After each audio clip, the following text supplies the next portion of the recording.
Halo teman-teman, ayo kita bantu Upin Ipin, Ijat, dan Riko menemukan snack kesukaan mereka. Let's go.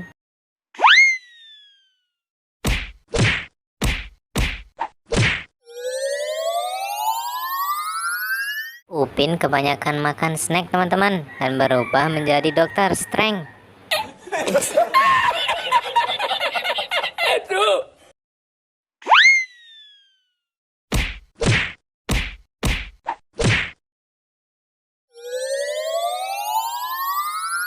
Wah, Ipin berubah menjadi Thor teman-teman.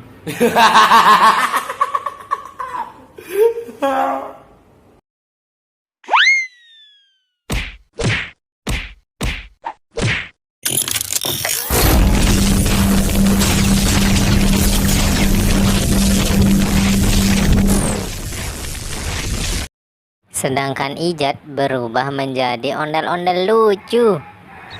Dan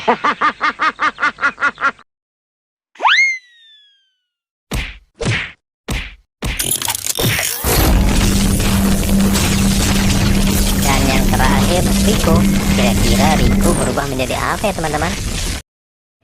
Wow, Riko berubah menjadi Joker teman-teman. Terima kasih ya sudah menonton. Jangan lupa tekan subscribe dan tanda loncengnya. Sampai jumpa lagi.